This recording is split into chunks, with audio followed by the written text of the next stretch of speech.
Wicked. Sussexes brutally hit out in silence over Netflix's Diana musical, They Desperate for Money. Prince Harry and Meghan Markle were attacked by TV host Rita Panahi for not speaking out over Netflix's new Princess Diana musical, but fellow host James Morrow said the show could be a fun hate watch. A TV presenter has lashed over Prince Harry and Meghan Markle for keeping silent over terrible Netflix musical of Princess Diana. Sky News Australia host Rita Panahi talked to fellow host James Morrow and other guests on the show to discuss the saucer-eyed retelling of life of the People's Princess. Royal author Angela Levin previously called Prince Harry disgraceful for not talking to Netflix about the show.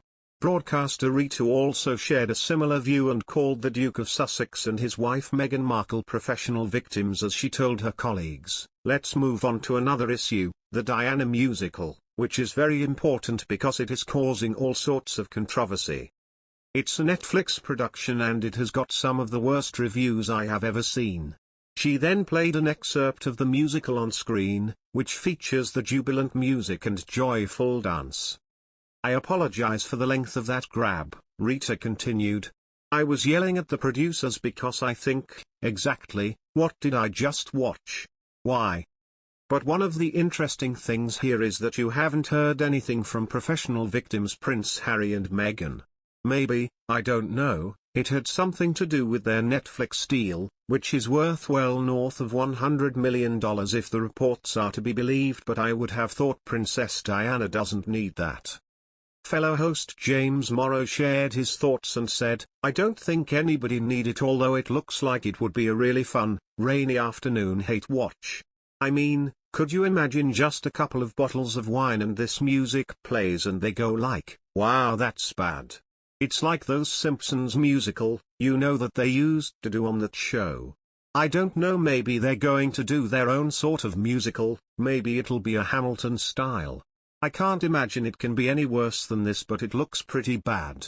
Rita said, "It looks terrible, and the funniest thing about it is some of the reviews and some of the viewer comments are, just Google that and you will be amused." Editor Richard Eden told Palace Confidential that Harry is a bit embarrassed after he signed a megawatt deal with the company. He also suggested that the bosses of Netflix are horrified by claims that the Duke only took the deal because he was desperate for money. Mr. Eden explained, "I think there is a fat chance of Harry and Meghan giving up their very lucrative Netflix deal. It was a Faustian pact." When Harry was interviewed by James Corden, he defended The Crown, which is also made by Netflix. "It was kind of excruciating because you're wondering why he is doing that. It felt like he was justifying it to himself maybe." In the interview with James Corden earlier this year, Harry told him, "I'm way more comfortable with The Crown than I am seeing the stories written about my family, or my wife or myself. Because it's the difference between fiction, take it how you will, and being reported on as fact because you're supposedly news. I have a real issue with that."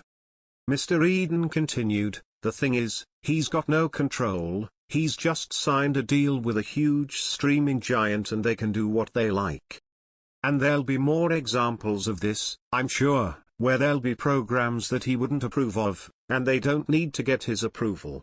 So it puts him in an awkward position, and I think he is a bit embarrassed about that. We saw that in the Oprah interview where he said we did these deals because we were desperate for money, which would have horrified the executives at Netflix, I think. Because you want to sign people who are really keen to make programs, and not doing it for just a quick bit of cash, and not doing it